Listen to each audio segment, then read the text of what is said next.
Donc, sur les pièges à éviter dans les assemblées de copropriétaires. Qu'elles soient présentielles ou virtuelles ou hybrides, à la sauce 2021 ou ce que nous servira 2022.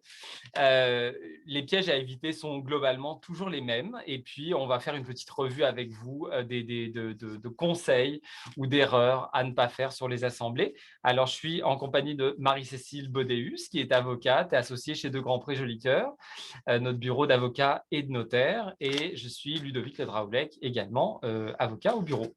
Alors, on va commencer avec le commencement. On ne peut pas faire une assemblée des copropriétaires si on n'a pas un registre des copropriétaires avec la liste des personnes qui sont propriétaires dans l'immeuble. Et ça peut être des personnes physiques, des personnes morales, des fiducies. Tout est possible. Et pour ça, il faut bien vous assurer que vous ayez un registre des copropriétaires qui tient la route. Parce que pour convoquer les personnes, il faut que vous ayez leur bon nom, leur bonne adresse courriel. Alors, quelques pièges à éviter sur ce point-là. Déjà, il y en a beaucoup. Tout le monde n'a pas toujours un registre adéquat. Mais je vous dirais, une des choses les plus importantes pour commencer, c'est quand vous avez votre registre, de vous assurer que le total donne 100%, ou 100 voix, ou 10 000 voix, peu importe le nombre de voix que vous avez. Ça vous permettra de vérifier si vous avez déjà effectivement toutes les unités de votre immeuble dans votre registre. Ensuite, deux autres pièges assez précis sur lesquels vous pouvez travailler. C'est particulièrement quand on est en assemblée virtuelle où là, vous allez avoir besoin d'une adresse courriel pour le copropriétaire. Alors, quand le propriétaire est seul, il est préférable d'avoir une seule adresse courriel parce que si vous avez deux adresses ou trois adresses pour la même personne, ça risque d'être un problème parce qu'au niveau de l'authentification sur la plateforme d'assemblée virtuelle, vous allez devoir associer un mot de passe avec une adresse courriel. Également, pour les personnes morales, un autre piège à éviter, c'est qu'un gestionnaire de copropriété ou le syndicat de copropriété lui-même, par souci de toujours pouvoir rejoindre le maximum de personnes chez un copropriétaire, qui pourrait être une compagnie, va avoir tout un tas d'adresses courriel dans son registre, qui pourrait correspondre, par exemple, à l'adresse courriel des différents administrateurs de la personne morale. Quand vient le temps de faire l'assemblée, ça peut être un peu compliqué parce que, alors qu'habituellement en présentiel, ce n'est pas tous les administrateurs de la compagnie qui vont se présenter, ils vont assurément désigner l'un d'entre eux pour se présenter dans la salle municipale ou la salle communautaire. En assemblée virtuelle, ça peut ouvrir une facilité au niveau de la présence parce qu'on fait juste se connecter depuis chez soi, qui fait qu'on peut avoir cette fois-ci plusieurs administrateurs de la personne morale qui se présentent. Or, une personne morale, elle doit désigner une personne. On ne peut pas, parce que plusieurs personnes se présentent pour une compagnie, créer de multiples codes d'accès et créer surtout des codes-parts à l'intérieur d'une même unité. L'unité, elle est détenue par une seule compagnie et c'est 100% des voix qui sont à la compagnie. Je ne vais pas diviser ce 100% en 25, 25, 25, 25 si j'ai 4 administrateurs dans la compagnie. Alors, voilà ce qu'on peut vous dire sommairement sur le registre des copropriétaires.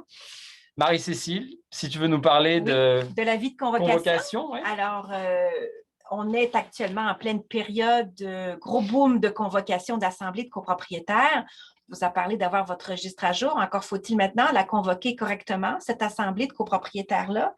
Et j'en profite avant de vous parler un petit peu des documents pour vous référer à notre site Internet sur djclegal.com.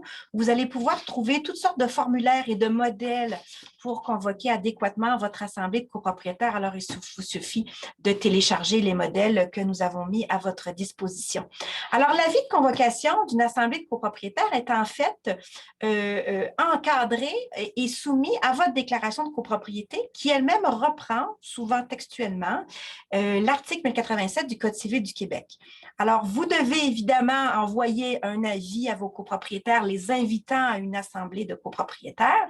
Dans cet avis, vous devez bien évidemment indiquer la date à laquelle cette assemblée sera tenue, le lieu également où elle sera tenue, et cet avis doit être envoyé dans les délais prescrits par votre déclaration de copropriété et ou le Code civil du Québec, c'est-à-dire minimalement 10 jours avant sa tenue.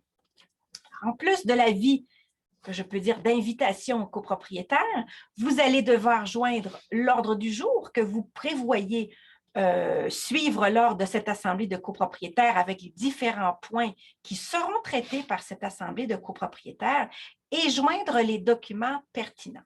Donc, s'il s'agit d'une assemblée annuelle, vous allez devoir à tout le moins joindre les états financiers que vous avez l'intention de discuter, de présenter aux copropriétaires, le budget qui sera évidemment soumis à la consultation des copropriétaires, le budget qui va comprendre évidemment votre fonds de roulement et tout ce qui est nécessaire pour voir à l'administration quotidienne de la copropriété, mais également le budget du fonds de prévoyance qui a pour objectif de voir aux réparations majeures et au remplacement des parties communes.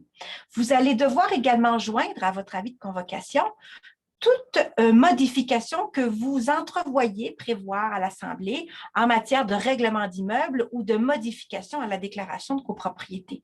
Ce n'est donc pas possible de pouvoir soumettre des modifications réglementaires ou à la déclaration de copropriété qui n'ont pas préalablement été envoyées avec votre avis de convocation, ou on le verra tout à l'heure, avec l'ordre du jour modifié qui pourra éventuellement s'en suivre. C'est bien important et cette réglementation-là doit être spécifique, donc elle doit être bien rédigée comme elle va être soumise à l'Assemblée des copropriétaires. Alors, si vous convoquez votre assemblée de copropriétaires avec donc tous les documents, vous devez également joindre un formulaire de procuration. Alors, on en reparlera tout à l'heure, la fameuse procuration qui permet à un copropriétaire qui ne peut être présent de se voir représenté à l'Assemblée pour que le nombre de voix qu'il représente soit également représenté. J'en profite quand même pour vous parler des sanctions qui sont prévues si jamais les documents n'avaient pas été envoyés. Il n'y a pas comme tel de sanction spécifique qui est prévue par la loi si vous ne faites pas parvenir ces documents. On verra plus tard qu'une telle assemblée pourrait éventuellement être contestée, mais pas forcément sur la réception des documents. Et justement, sur l'envoi, c'est important de soigner le mode d'envoi parce que vous pouvez préparer tous les documents de convocation que vous pouvez le mieux possible. Si vous ne parvenez pas à faire un envoi correct, vous ne serez pas plus avancé au niveau du respect de la forme de la convocation. Alors, l'envoi doit se faire dans les conditions qui sont prévues par la déclaration de copropriété. Donc, si l'envoi par courriel n'est pas possible, il vous faudra prévoir un règlement d'immeuble qui le permet, même si nous sommes d'opinion qu'une loi qui date de presque 20 ans maintenant permettrait, de par le développement des nouvelles technologies, un envoi par courriel sans qu'il soit nécessaire de le prévoir spécifiquement. Mais un tel règlement pourra de toute façon vous permettre de prévoir également d'autres choses, d'autres possibilités au niveau numérique. Donc, au niveau de l'envoi de l'avis de convocation, la seule chose que vous avez d'importante à suivre est déjà ce qui est écrit dans la déclaration, mais si vous êtes dans un envoi par courriel, un envoi virtuel, il vous suffit de communiquer avec l'adresse courriel qui vous a été remise par le copropriétaire. Alors, vous n'avez pas besoin de lancer ensuite une enquête internationale avec des demandes de suivi, des demandes d'accusés, des demandes d'accusés d'envoi, de transmission, de lecture. Ça n'est pas quelque chose qui est nécessaire absolument de faire. Vous devez simplement envoyer à l'adresse courriel et le simple envoi présume de la réception. En revanche, le piège peut-être à éviter est de ne pas se soucier du tout que l'avis ait été reçu ou pas par les copropriétaires, parce qu'on va le voir plus tard, vous avez besoin de copropriétaires pour votre assemblée. Sinon, vous n'aurez pas le quorum. Alors, je pense qu'il y a un certain travail à faire de multiples canaux de communication sur la date de l'assemblée. Alors, pas seulement se contenter de l'avis de convocation, mais peut-être envoyer un autre mémo que vous pouvez remettre aux portes, l'afficher sur le babillard de l'immeuble, l'afficher dans l'ascenseur. La date s'en vient, vous allez recevoir vos codes d'accès, si c'est en virtuel, par exemple, à telle date, telle heure. Et voilà, donc ça c'est quelque chose qui peut vous permettre de mettre plus de chances de votre côté pour avoir le quorum requis.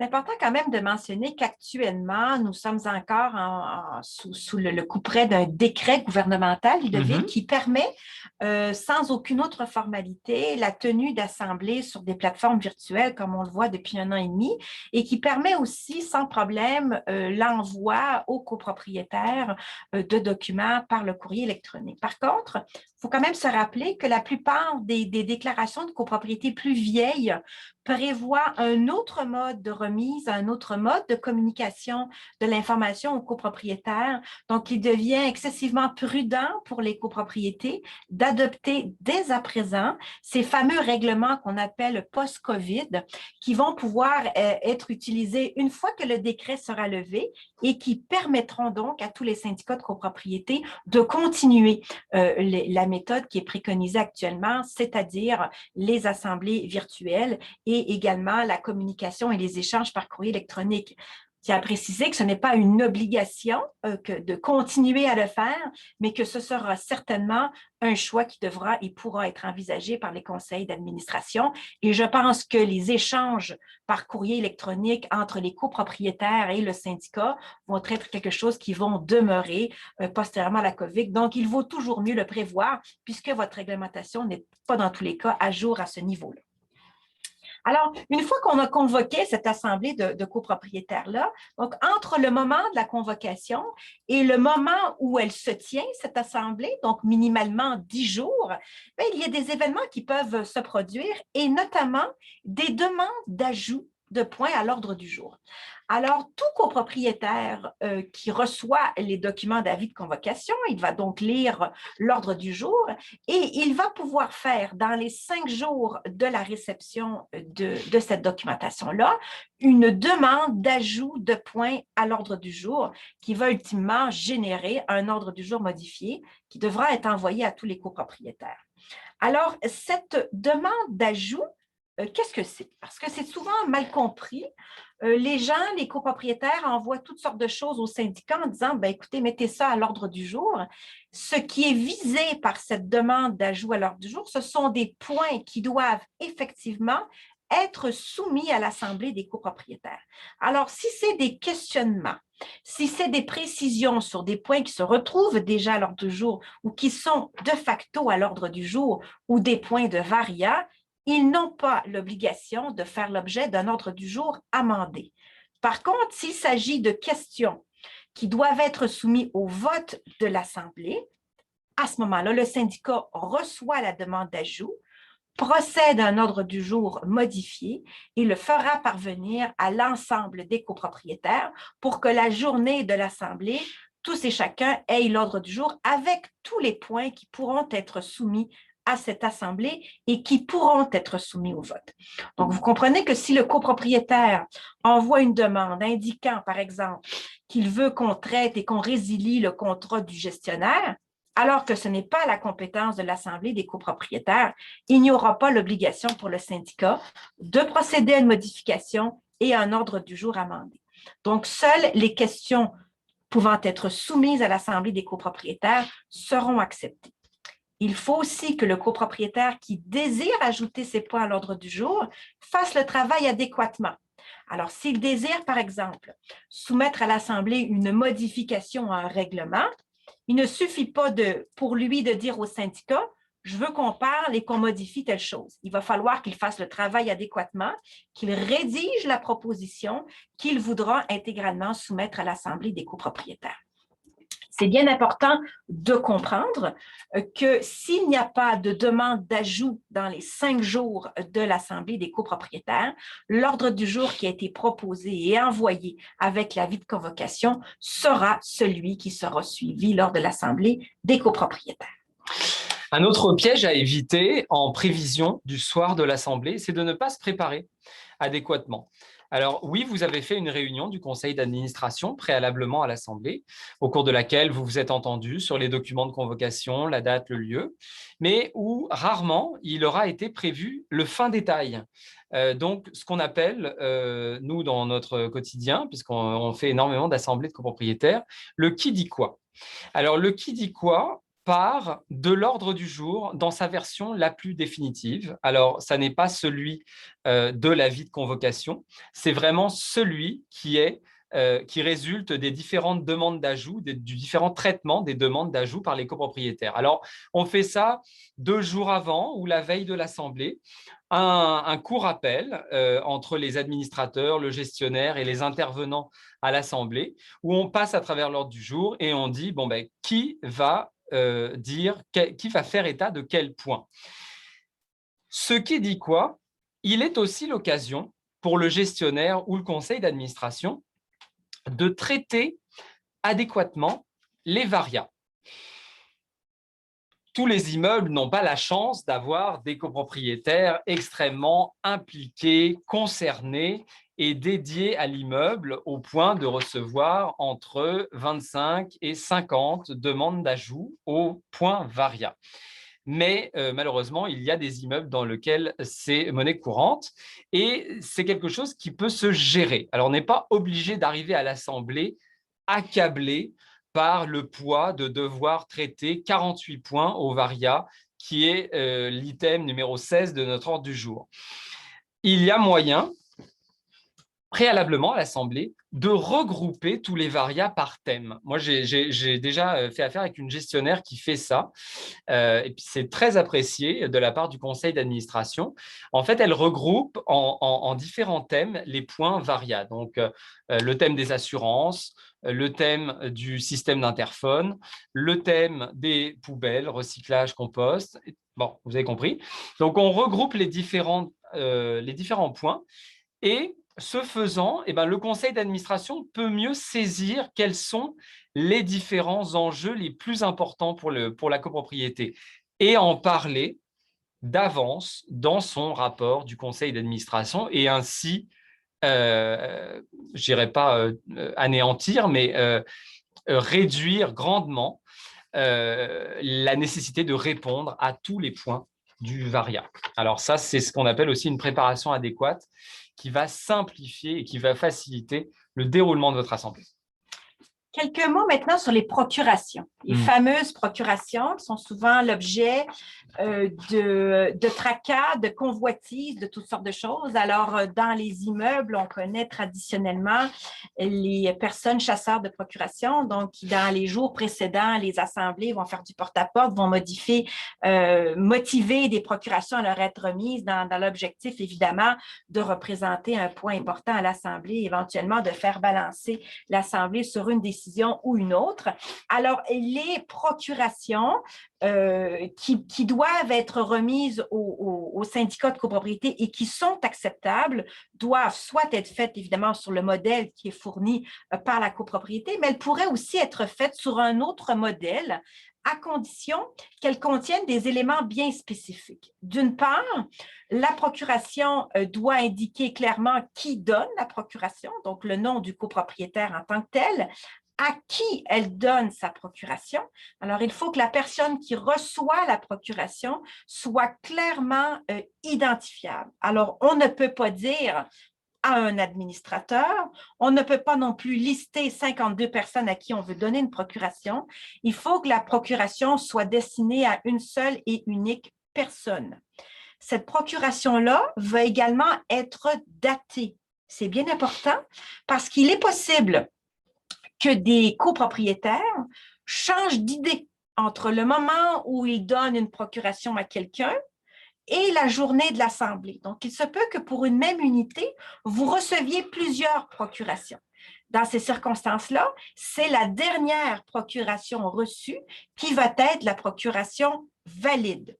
Sachez également qu'à tout moment, un copropriétaire peut décider, même s'il a remis sa procuration bien avant, d'assister à l'Assemblée des copropriétaires.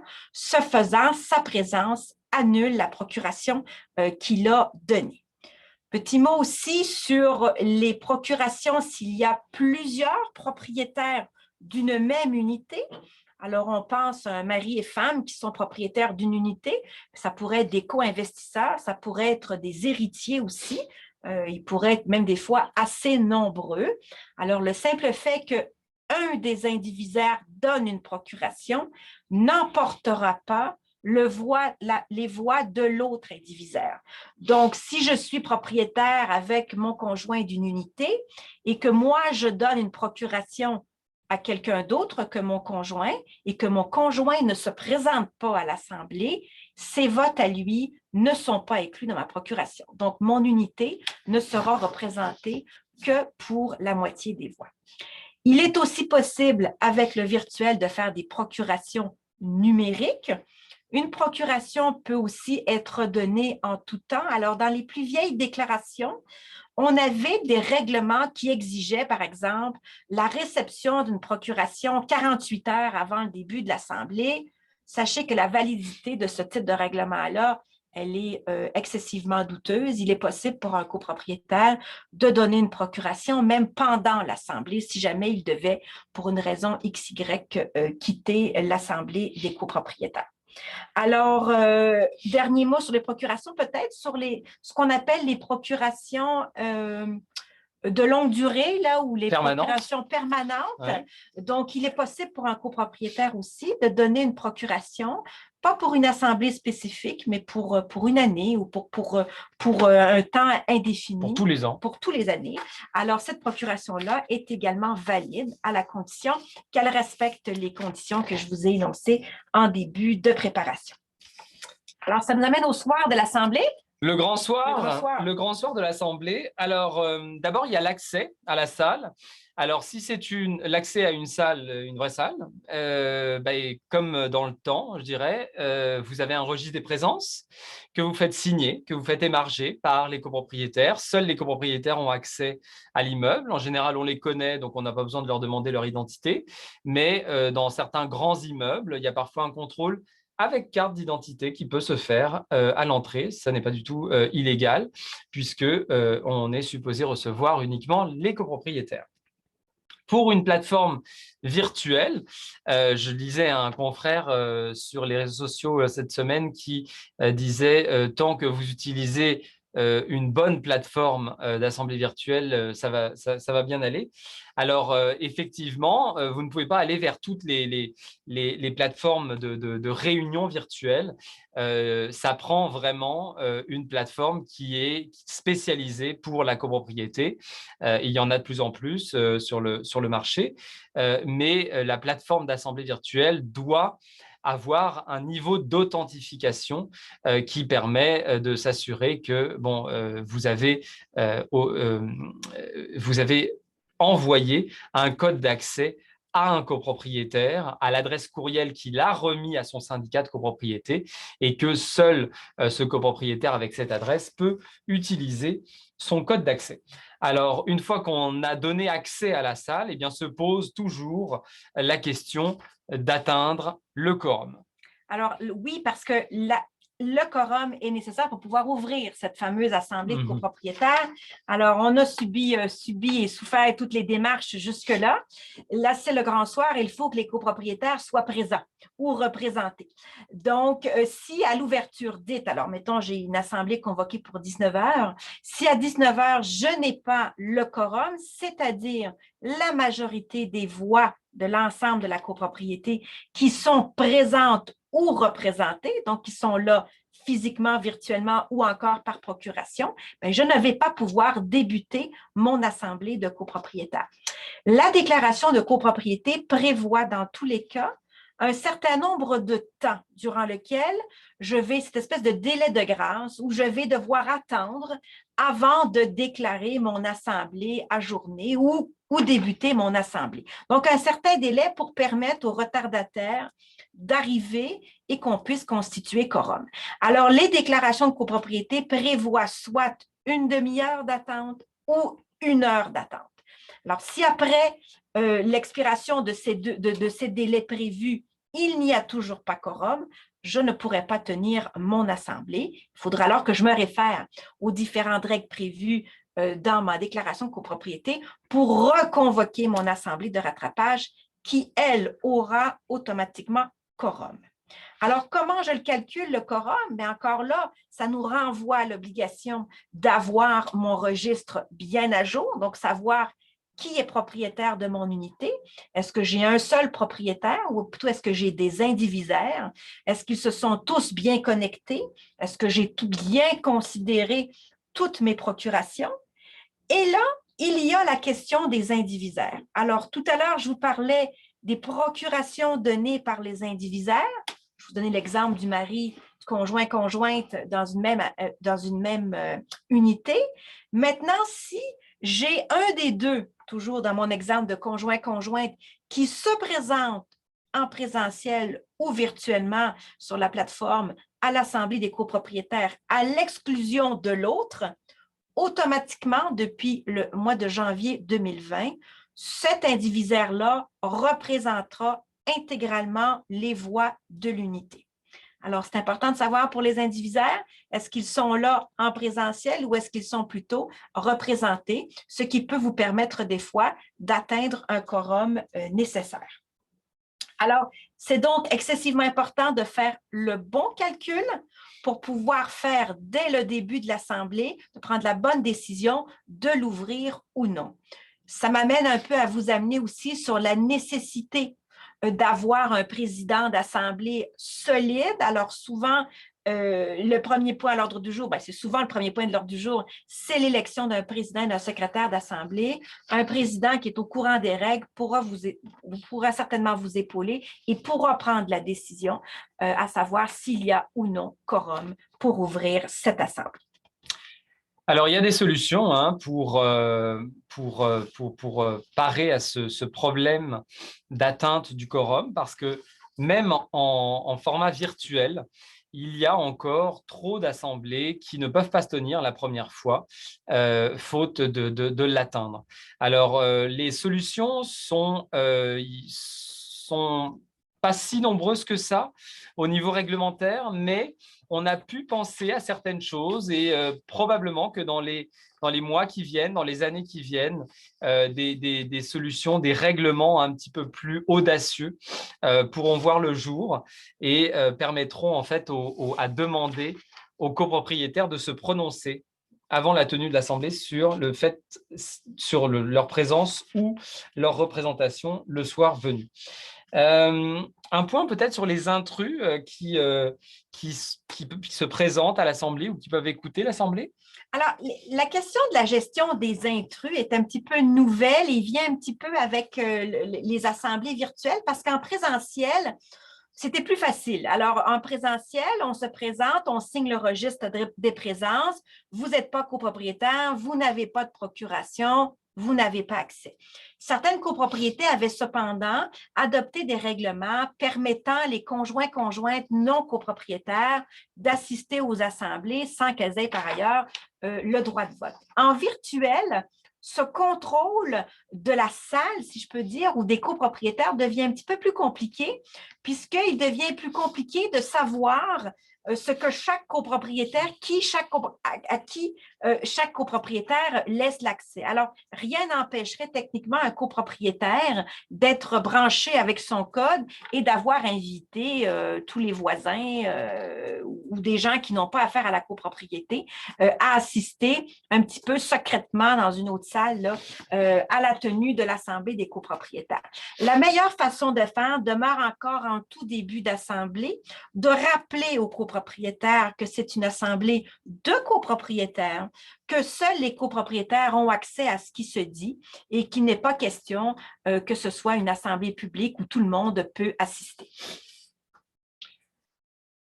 Et maintenant, quand l'Assemblée commence. Alors, quand l'Assemblée commence, on est rapidement sur la lecture de l'ordre du jour. Et là, le piège à éviter, c'est de tomber dans le traditionnalisme de l'ordre du jour d'une assemblée de membres, tel que le droit corporatif le prévoit et tel que c'est relayé par le fameux Code Morin, qui ne s'applique pas en copropriété. Il peut être un soutien à certains égards, mais ce n'est pas lui qui fait œuvre de référence en matière d'assemblée de copropriétaires. C'est quelque chose qui s'applique aux assemblées de membres de tous les autres organismes qui peuvent exister au Québec, mais dont les syndicats de copropriété ne font pas partie puisqu'ils sont soumis à des règles précises dans le Code civil, les articles 1039 et suivants. Alors, c'est la raison pour laquelle il y a des points dans vos ordres du jour qui sont à bannir. Nous n'avons pas besoin de mettre l'approbation du procès-verbal de l'année précédente.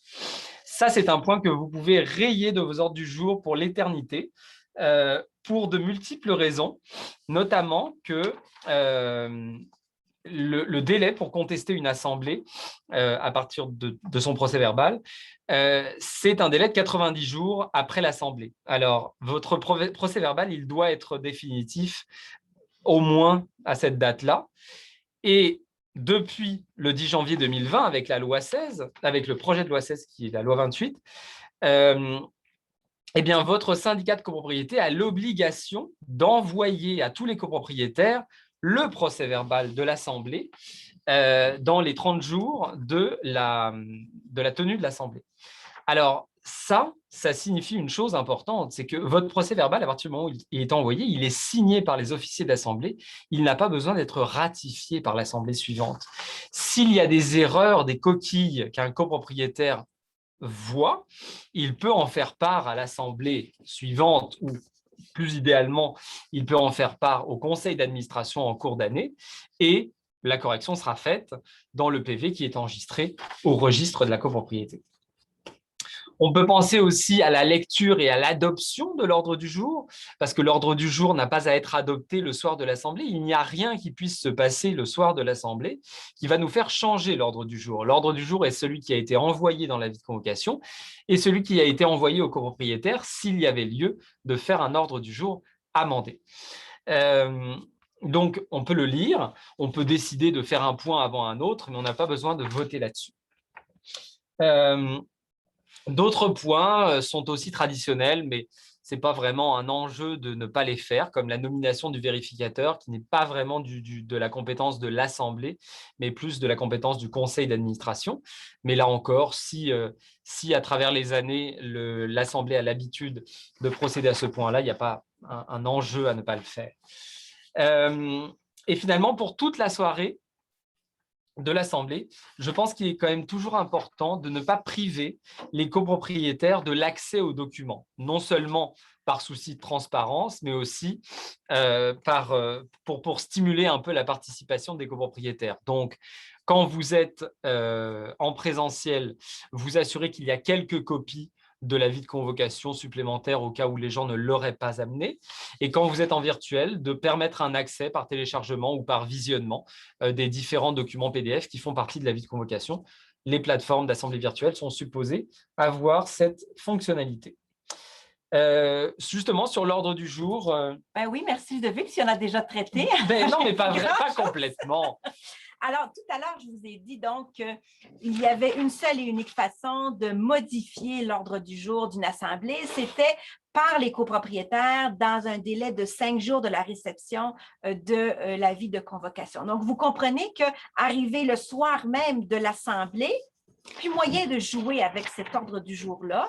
Donc, inutile de faire des propositions, de penser à voter des modifications. Ce que vous avez sur la table est ce qui va être traité par l'Assemblée, soit donc l'ordre du jour tel qu'il a été envoyé par le Conseil initialement, ou celui amendé qui a fait l'objet d'une demande des copropriétaires. Alors, si par exemple, et c'est souvent le piège dans lequel une copropriété va s'enliser pendant de nombreuses minutes lors d'une assemblée de copropriétaires, on a un règlement qui est proposé d'être voté par l'Assemblée des copropriétaires. Et le soir même, les copropriétaires demandent à ce qu'il y ait des modifications à ce règlement. Moi, je propose telle modification au projet de règlement. On pourrait dire telle chose à la place de telle chose. On pourrait mettre tel délai à la place de ce délai-là. Et il y a tout un débat qui se fait. Complètement inutile, puisque la seule option qui existe, c'est de voter en faveur ou contre le règlement qui est présenté. On ne va pas pouvoir le modifier séance tenante à une seule et unique condition. Si jamais tous les copropriétaires sont présents et consentent à cette modification-là, on va pouvoir le faire. Alors, pourquoi c'est si sévère? Mais c'est pour éviter que les copropriétaires qui ne sont pas présents lors de l'Assemblée puissent se voir mettre un petit peu en travers de la gorge des modifications ou des votes qu'ils n'ont pas pu prévoir lorsqu'ils ont reçu leur documentation. Même chose pour ceux qui ont envoyé une procuration. Alors, si moi, je remets ma procuration à quelqu'un, j'ai l'option de dire à mon mandataire, je veux que tu votes de telle et telle façon sur les points qui sont à l'ordre du jour. Alors, si je ne suis pas au courant, et puis que la journée de l'Assemblée, on vient modifier ce qui est à l'ordre du jour, mais les consignes que je peux avoir données à mon mandataire ne sont plus bonnes non plus et je me vois donc frustrée dans mes droits. C'est donc la logique qui est en arrière de tout ça pour ne pas permettre donc des modifications à l'ordre du jour. Au niveau de la compréhension de l'Assemblée, je pense que c'est important de se soucier de ça aussi et de penser à la langue que vous allez utiliser. Évidemment, nous sommes au Québec, donc le français doit être utilisé, à moins que tous les copropriétaires qui sont présents soient des personnes anglophones et qu'il n'y aurait donc aucun intérêt à utiliser le français, ce serait possible, mais en 12 ans de pratique, je n'ai jamais rencontré ce cas-là. Donc, nous avons toujours utilisé le français et c'est ce que je recommande, mais il faut se poser la question de savoir est-ce qu'il y a un intérêt à ce que l'Assemblée se fasse également dans une autre langue, donc soit l'anglais, soit encore une autre langue, s'il y a une communauté dans la copropriété qui est particulièrement proéminente. Il faut se poser la question de possiblement engager un traducteur ou approcher un membre de cette communauté avant l'Assemblée pour lui demander s'il pourrait agir comme traducteur. Alors, autre piège aussi à éviter, je vous parle un petit peu de pièges, en fait, de trucs pour vous permettre de tenir une assemblée où l'intérêt des copropriétaires va demeurer. C'est surtout vrai en virtuel, c'est d'éviter le plus possible les très longs monologues. Alors, en matière virtuelle, c'est assez facile parce qu'il y a une gestion des micros qui se fait, donc quelqu'un part à la parole et il peut donc parler un certain temps, faire des rapports de toutes sortes de choses. Je vous invite à repenser à la présentation que vous faites de vos points d'assemblée. Un très long monologue va faire perdre chez les copropriétaires toute l'attention qu'ils ont besoin. Alors, il faut justement laisser du temps pour les questions. Voilà. Alors, j'accélère. Tu remarques que tu parles plus que moi quand même. Donc, il faut éviter les très longs monologues. Il faut aussi prendre pour acquis que les copropriétaires ont lu les documents que vous leur avez envoyés. C'est pour ça qu'on leur envoie à l'avance. Alors, évitez de repasser en lecture les documents qu'ils ont déjà entre les mains. C'est complètement inutile et ce n'est pas du tout efficace. Évitez aussi de grâce les règlements de compte. Alors ça, c'est complètement toxique pour une copropriété.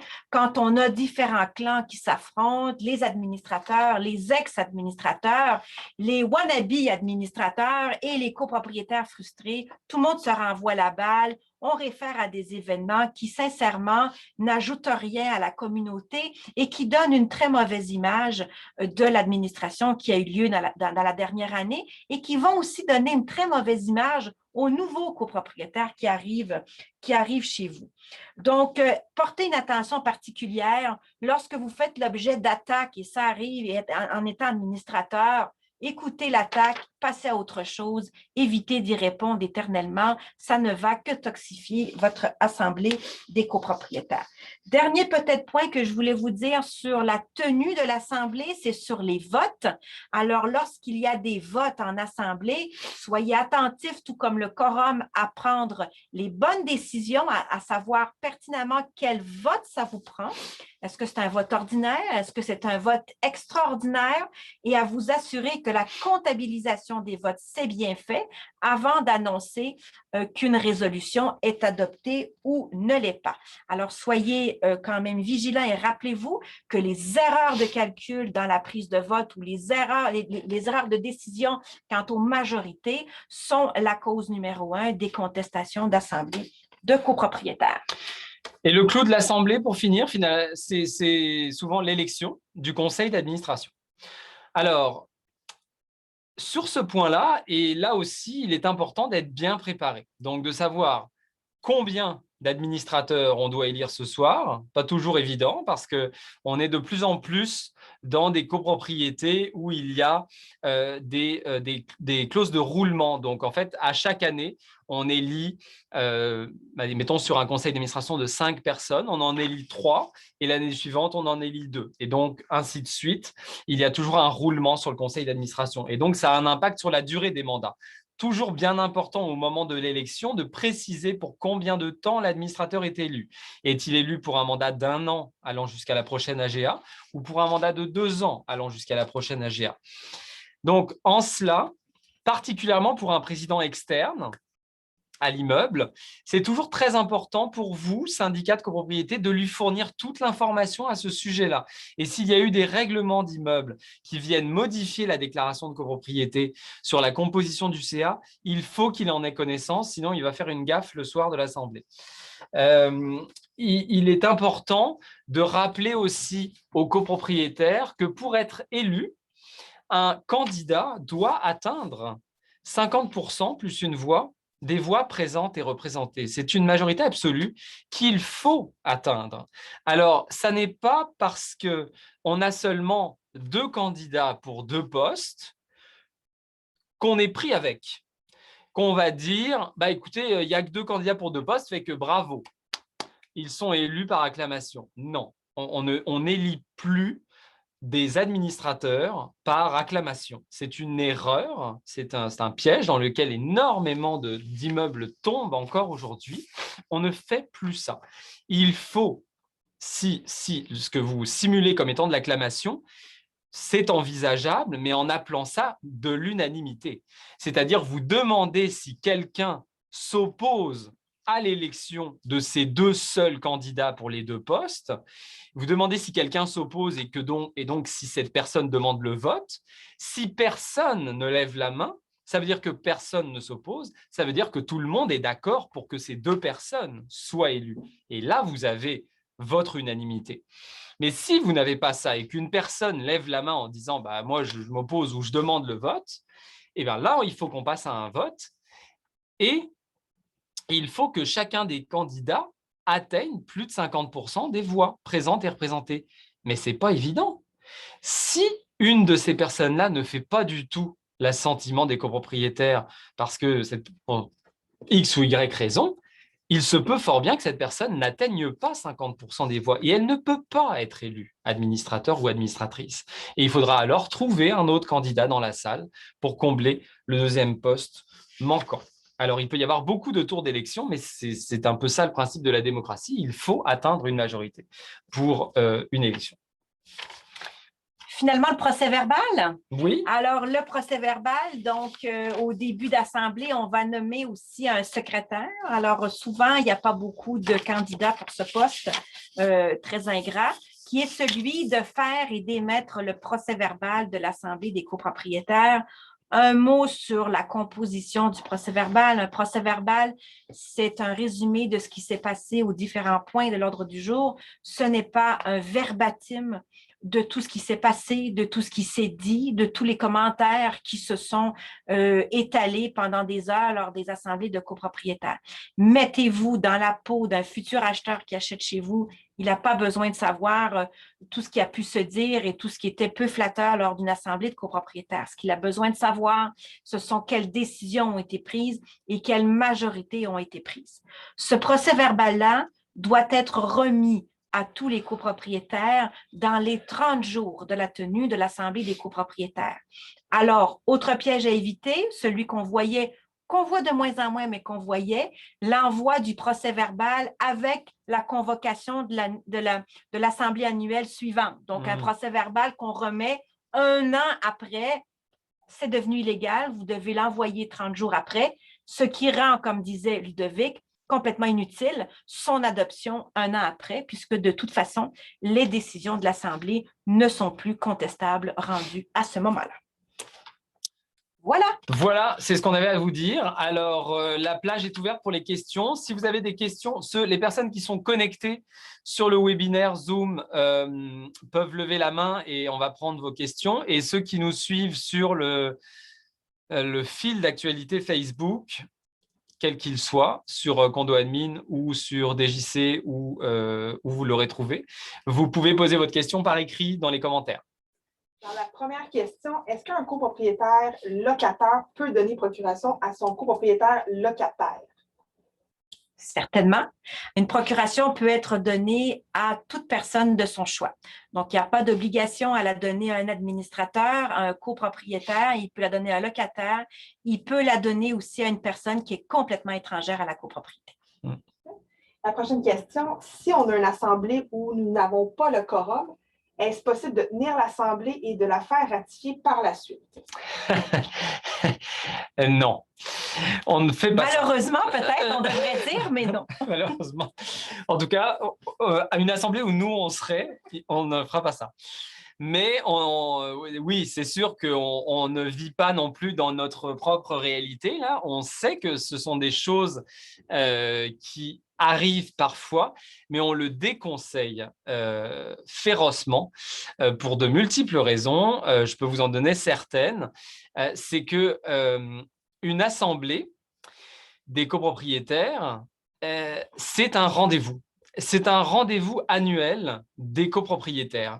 C'est un rendez-vous pour que des échanges se tiennent, pour que des débats aient lieu, pour que des questionnements soient adressés.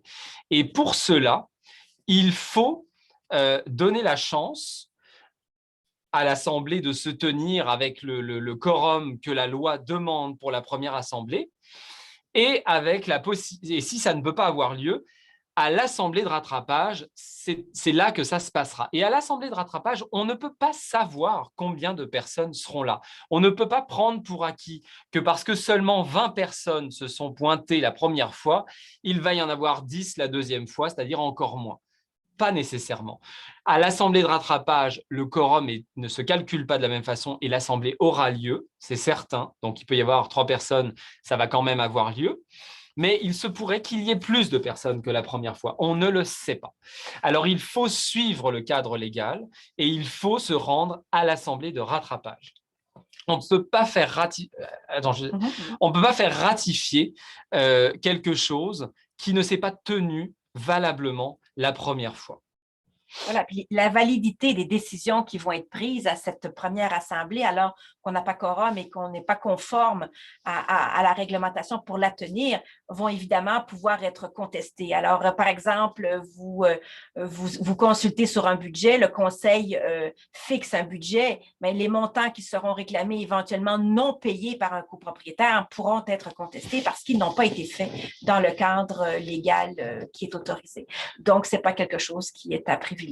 Vous devriez, selon moi, mettre beaucoup plus d'énergie sur l'application d'un règlement, le règlement dont je parlais tantôt, là, qui est un règlement qu'on est en train de commencer à proposer au syndicat de copropriété, un règlement, une modification de la déclaration de copropriété qui vise à permettre d'atteindre quasiment 100% de quorum aux assemblées avec tout un mécanisme d'options pour le copropriétaire. Et ça, c'est un règlement qui nécessite une application assidue par le syndicat de copropriété. Là-dessus, l'énergie devrait être mise beaucoup plus, selon moi. Ensuite, pour le fameux budget là, de la copropriété, est-ce qu'il est nécessaire d'avoir un vote? Est-ce que c'est un vote consultatif? Est-ce que c'est un vote qui a un effet quelconque? Alors, il s'agit effectivement pour le budget d'une consultation des copropriétaires qui est nécessaire. Consultation veut donc dire qu'il n'y a pas de vote. Donc, les copropriétaires n'ont pas l'obligation d'être d'accord avec ce budget-là. Ils peuvent évidemment émettre des questions, des commentaires, émettre des doutes même sur le budget. Ultimement, c'est le conseil d'administration qui fixera le budget après la consultation des copropriétaires. Donc, les copropriétaires ne votent pas sur le budget. Par contre, qui dit consultation dit aussi savoir un peu qu'est-ce qu'il ressort de cette consultation. Alors, on a élaboré le concept de vote consultatif, donc c'est-à-dire qu'on demande aux copropriétaires quelle est leur position sur le budget, tout en étant que la décision, elle n'est pas obligatoire pour le conseil qui pourrait en décider autrement. Alors, c'est ce qu'on appelle le vote consultatif. Ensuite, qu'est-ce qui arrive si nous avons trois administrateurs à élire, mais qu'il y a seulement 2 personnes qui se présentent? On ferme les portes de la salle. C'est ce que j'ai toujours dit, en tout cas, du temps où on faisait des assemblées physiques. Oui. On ferme les portes de la salle à l'arrière ou sur le côté et on ne sort pas tant qu'on n'a pas 3 candidats. Là, la solution, elle n'est pas compliquée, c'est celle-là. Il faut trouver des personnes dans la salle le soir de l'Assemblée parce que le seul véhicule qui est proposé au syndicat de copropriété dans une telle situation est un véhicule judiciaire qui donc coûte de l'argent, de l'énergie et du temps que en fait, le syndicat n'a pas vraiment parce qu'il doit opérer au quotidien dès le lendemain de l'Assemblée. Donc, se lancer dans une procédure judiciaire pour faire nommer un administrateur alors que personne ne veut, on s'enligne en plus vers une nomination d'administrateur qu'il va falloir rémunérer, qu'il va falloir trouver, ce qui n'est pas évident parce que ça ne court pas les rues. Les gestionnaires de copropriété, par exemple, qui seraient finalement les personnes les plus adaptées, souvent ne veulent pas faire ça parce qu'ils sont des gestionnaires de copropriété, ils ne sont pas des administrateurs de syndicats. Alors non, la solution est vraiment de stimuler l'intérêt des copropriétaires qui sont dans la salle et peut-être de les rassurer sur la tâche, de ne pas leur dire que c'est un fardeau monstrueux, de leur dire qu'ils sont assurés en responsabilité civile d'administrateurs pour tous les gestes qu'ils posent, excepté les gestes, les fautes lourdes et les gestes intentionnels frauduleux. Mais il faut aussi peut-être noter que dans la plupart des déclarations de copropriété, on n'a pas besoin d'être copropriétaire pour être administrateur. Alors, ce qui permet aussi d'aller chercher un autre bassin potentiel de candidats. Alors, que ce soit, par exemple, tantôt on parlait d'un locataire, qui est un locataire de long terme dans l'immeuble pour lequel il a à cœur, pourrait très bien être élu administrateur, un conjointe non copropriétaire également. Ultimement, on peut aussi aller à l'externe, donc élire un administrateur qui est complètement externe à la copropriété et même un administrateur dont c'est la profession d'administrer des immeubles. Donc, il y a plusieurs options qui s'offrent à l'Assemblée des copropriétaires qui vont aussi avec des options différentes de frais. Alors, élire quelqu'un qui est un administrateur, par exemple, externe et agréé, va coûter beaucoup plus cher. Alors, quand Ludovic vous dit on ferme les portes, oui, on ferme les portes et on explique aussi que si on n'a pas de volontaires, on va en trouver puis ça va coûter plus cher et les frais de condo vont encore augmenter. Des fois aussi, ça suscite certaines candidatures. Une motivation, oui. Ce qui est un peu triste parce que les administrateurs représentent quand même le conseil qui est l'organe le plus important en copropriété et les administrateurs, vous leur confiez votre investissement qui est l'investissement souvent le plus coûteux qu'on a dans la vie. Donc, c'est important quand même qu'ils demeurent des personnes adéquates pour ce poste-là et qu'ils soient compétents pour pouvoir gérer des budgets puis un immeuble de cette envergure-là. Si le CA veut ajouter un règlement concernant le cannabis, comment procéder en tenant compte de la loi qui autorise sa consommation? OK. Est-ce qu'on a des questions sur les assemblées avant de traiter celle-là? Parce que l'heure avance. Non, c'est la question. C'est la dernière. D'accord. Alors, oui.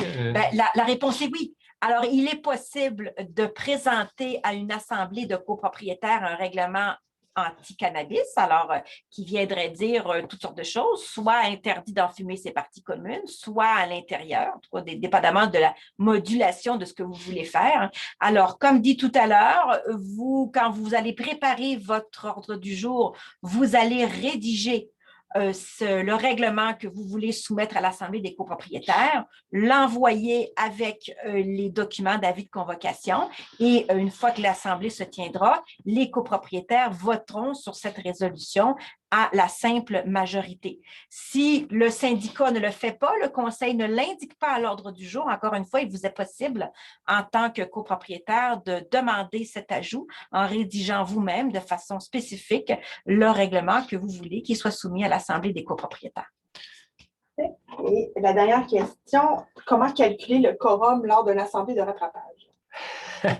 OK. Alors, êtes-vous assis ou assise?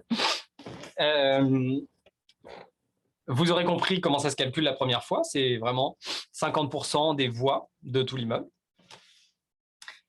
La deuxième fois, à l'assemblée de rattrapage, c'est très différent. En fait, vous convoquez votre assemblée à une heure précise, mettons 19 heures, et à 19 heures, l'assemblée commence.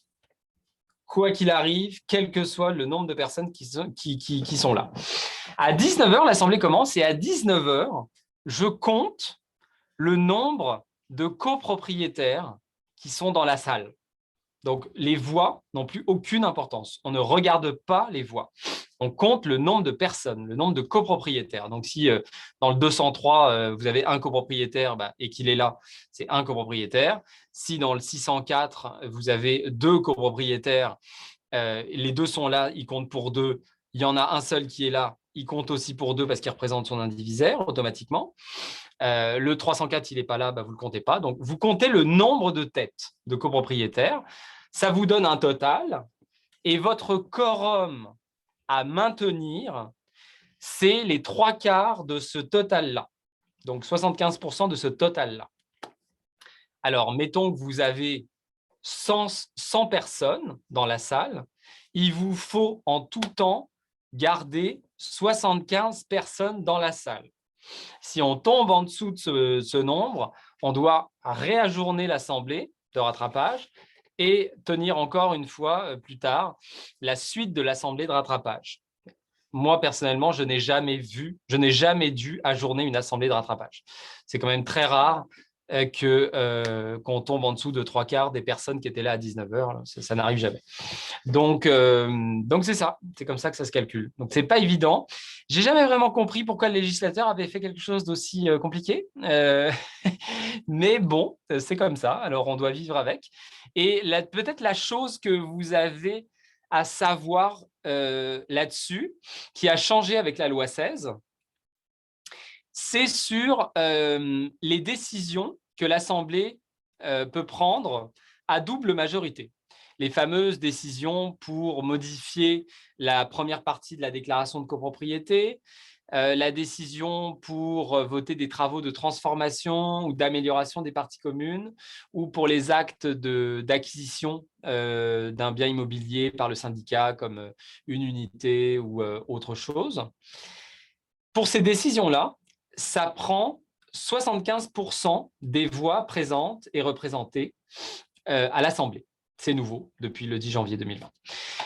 Donc, quand vous êtes dans votre première assemblée, que vous avez le quorum, ça va bien, vous pouvez prendre cette décision. À votre assemblée de rattrapage, si vous n'avez pas au moins la moitié des voix de l'immeuble dans la salle, vous ne pouvez pas voter sur une décision comme ça. Donc ça, c'est une espèce de rempart, parce qu'avant, finalement, ce genre de décision pouvait se prendre à l'assemblée de rattrapage, quoique moi, personnellement, je n'avais pas cette lecture dans la mesure où ça prenait 75% des voix de tout l'immeuble. Mais bon, il y a eu cette interprétation que maintenant, on ne veut pas permettre ça puisque le 75% se calcule sur les voix présentes et représentées. Et il y a une question sur la page Facebook. Donc, est-ce qu'une conjointe qui n'est pas copropriétaire avec son conjoint a le droit de parole lors d'une assemblée annuelle ou extraordinaire? Alors, tout à l'heure, j'ai expliqué que seuls les copropriétaires et ou les personnes qui détiennent une procuration ont le droit de parole. Par contre, dans certaines copropriétés, il y avait eu l'adoption de règles permettant aux conjoints-conjointes, notamment, d'assister aux assemblées. Alors, dépendamment du règlement qui est adopté, des fois, c'est sans droit de parole. Dans tous les cas, c'est sans droit de vote, mais des fois avec droit de parole, des fois sans droit de parole. Alors, le même système pourrait très bien s'appliquer en matière virtuelle, c'est-à-dire autoriser les conjoints-conjointes à y assister. Et de facto, c'est ce qui se passe. Alors, si j'ai le propriétaire qui est dans son salon avec son ordinateur, on a souvent le conjoint et la conjointe qui est à côté et qui écoute l'assemblée des copropriétaires. Donc, il n'y a pas d'autres questions pour vous. Mais merci. Merci beaucoup à tout le monde. Merci beaucoup. Et puis, on vous revoit bientôt pour d'autres sujets, d'autres aventures. Ou dans une assemblée près de chez vous. Ou dans une assemblée près de chez vous. À bientôt. Au revoir.